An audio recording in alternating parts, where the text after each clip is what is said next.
In the humid heat of a military tent at Rabaul Airfield on September 1st, 1943, legendary Japanese ace Saburo Sakai looked at an intelligence report and laughed out loud.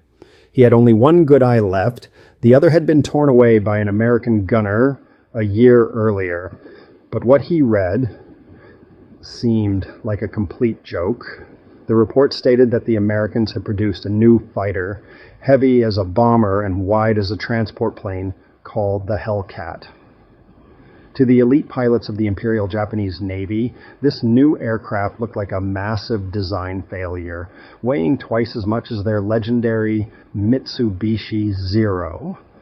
For 2 straight years, the Zero had completely dominated the skies over the Pacific, sweeping aside British Hurricanes, American P-40s, and Dutch Buffaloes with its unmatched agility. The Japanese pilots confidently believed this bloated, ugly American plane would be no different. But Sakai didn't know the terrifying truth. In exactly 30 days, this supposed American failure would begin the systematic, total destruction of Japanese naval aviation. The Grumman F6F Hellcat was about to rewrite the mathematics of air warfare, going on to achieve a shocking kill ratio of 19-1 by destroying 5,223 enemy aircraft while losing only 270 in combat.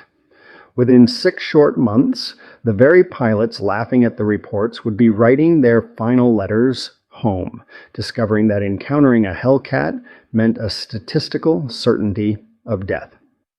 Japan's supreme confidence in September 1943 wasn't just arrogance, it was based on cold mathematics. Since the attack on Pearl Harbor, the Imperial Japanese Naval Air Service had achieved incredible victory ratios, and at the center of this dominance was the Mitsubishi Zero, a masterpiece of minimalist engineering. Built from a top-secret ultra-light aluminum alloy, it was designed with zero armor plate for the pilot and no self-sealing fuel tanks, sacrificing every single ounce of weight for extreme speed and unmatched turning agility. Japan's greatest ace, Hiroyoshi Nishizawa, noted in his diary that flying the Zero felt like wearing wings, while American planes flew like clumsy, overbuilt trucks. So when Japanese intelligence received the specifications of the F6F Hellcat, showing a massive aircraft weighing over 12,000 pounds, packed with hundreds of pounds of cockpit armor plate, bulletproof glass, and massive self-sealing fuel tanks, they completely dismissed it.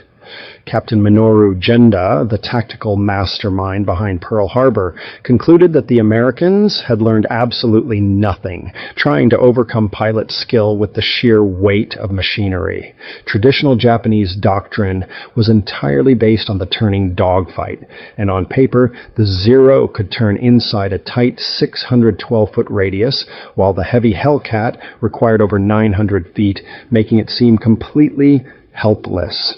But on September 30th, 1943, over Marcus Island, the illusion shattered instantly.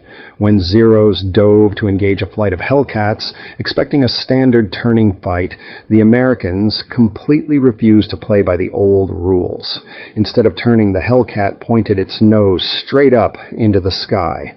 Powered by a massive 2,000 horsepower Pratt and Whitney double Wasp engine, the Hellcat rocketed upward at 3,500 feet per minute, leaving the underpowered Zeros struggling against gravity.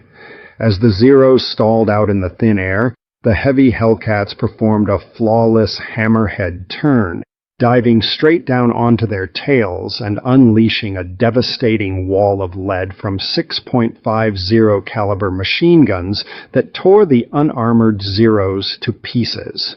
This sudden vulnerability triggered a profound psychological crisis within the Japanese command structure, forcing an immediate re-evaluation of their combat tactics. For years, Japanese pilots had operated under the absolute belief that individual aerial supremacy was achieved through close-in, acrobatic dogfighting, where the spiritual discipline of the pilot and the agility of the aircraft were the ultimate deciders of life and death. The arrival of the Hellcat fundamentally invalidated this philosophy in a matter of weeks, as American pilots actively avoided prolonged turning matches and instead maximized the physical laws of altitude and weight. At Combined Fleet Headquarters, analysts desperately reviewed after-action reports to find a fatal flaw in the Grumman design, but the structural resilience of the American airframe left them completely bewildered. When Japanese aviators attempted to implement traditional defensive maneuvers, such as entering a steep climb to force an overshot, the massive horsepower of the Hellcat allowed it to simply hang on its propeller, maintaining a stable firing platform where old fighters would have immediately stalled out. This total subversion of established doctrine left the remaining veterans of Rabaul and Truk Lagoon scrambling to invent new defensive tactics on the fly. But the sheer speed advantage of the American fighter meant that the Japanese could no longer dictate when or where a battle would take place. By October 1943, the skies over the Pacific turned into a slaughterhouse. Zeros would ambush Hellcats from perfect altitude positions, scoring multiple direct hits, but the Hellcat's heavy armor simply absorbed the damage. Once the Zeros exhausted their ammunition, the Hellcats counterattacked using their weight as a brutal kinetic weapon, engaging at 25,000 feet, where the Zero's engine suffocated and dropped to just 900 horsepower, while the supercharged Hellcat was still screaming at full power. Veteran Japanese pilots quickly realized the terrifying truth. The Americans had changed the rules of engagement, operating no longer like traditional dogfighters, but like cold executioners using a combat doctrine called energy fighting. The technical disparity was brutally mathematical, as the Hellcat's 6 Browning machine guns fired a combined 4,500 rounds per minute, delivering devastating kinetic energy that easily ignited the unprotected Japanese fuel tanks. Even worse for Japan, the Americans had turned air combat into an automated system. Hellcat pilots didn't need to hunt for enemies with their eyes. Shipboard radar controllers guided them directly onto the vulnerable blind spots of Japanese formations from 50 miles away, leaving Japanese pilots feeling like blind men trying to fight warriors who could see perfectly in the dark. At the exact same time, Japan's elite pilot pool was completely evaporating. Before the war, a Japanese naval aviator underwent 3 grueling years of elite training. But as those master pilots were shot down, Tokyo was forced to rush undertrained teenagers to the front line with barely 200 flight hours. Because of severe fuel shortages, most training was done in rudimentary wooden gliders, and recruits entered live combat without ever firing their guns in the air or flying at night. Meanwhile, across the ocean, the American training machine was churning out thousands of hyper-professional pilots with extensive live-fire experience, meaning Japan was sending children to fight seasoned professionals.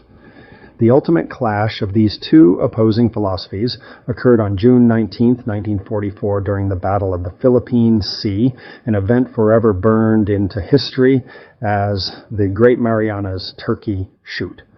The Japanese Navy committed its entire remaining carrier force to one decisive battle, launching 450 aircraft across 4 massive waves, confident that the long range of the Zero would destroy the American fleet. But advanced American radar spotted the Japanese strike waves while they were still 150 miles away, and dozens of Hellcats were immediately vectored into perfect interception positions, waiting at high altitude with the sun at their backs. It wasn't a fair fight. It was an industrial slaughter. The American pilots used high-speed diving passes, shooting down Zeros and immediately zooming back up to high altitude, completely out of reach. If a Zero tried to follow them into a vertical climb, it stalled out and was instantly picked off by a wingman. By the time the sun went down, Japan had lost 346 carrier aircraft in a single day, while the American fleet suffered virtually no significant damage. In their ready rooms that evening, amazed American pilots coined the term "turkey shoot," because the enemy aircraft were as helpless as flightless game birds. A few months later at Leyte Gulf, the disparity became even more absurd when Commander David McCampbell, leading a tiny flight of just 7 Hellcats, intercepted a massive force of 60 Japanese aircraft. Using disciplined team tactics, McCampbell alone shot down 9 enemy planes in a single 90-minute mission, setting an unbreakable historical record. 7 American planes had completely routed an entire 60-plane enemy formation without suffering a single loss, proving that the balance of air superiority had been completely inverted. Behind this frontline devastation lay a much deeper, irreversible failure within the Japanese industrial base, which was entirely incapable of matching the structural flexibility of Western manufacturing networks. While American supply chains continuously funneled standardized aviation components, refined high-octane fuel, and fresh replacement parts directly to forward carrier decks, the Japanese logistics network was entirely paralyzed by chronic shortages and systemic inefficiencies. Raw materials like copper, specialized steel alloys, and industrial rubber rarely reached the assembly lines in sufficient quantities, forcing manufacturing plants to utilize substandard substitutes that compromise the structural integrity of late war Zeros. Furthermore, the complete isolation of frontline air bases meant that mechanics were regularly forced to strip crashed or heavily damaged aircraft just to keep a handful of fighters airworthy for morning sorties. This stark material disparity meant that while an American pilot could expect a perfectly calibrated factory-fresh aircraft for almost every major operation, a Japanese pilot was frequently sent into high-stakes combat flying a machine put together from salvaged parts with uneven engine compressions and unreliable radio gear. By the time the conflict reached its final stages, this logistical asymmetry transformed air combat from a test of tactical execution into a mathematical inevitability, where the Japanese aviation industry was fundamentally starved out of existence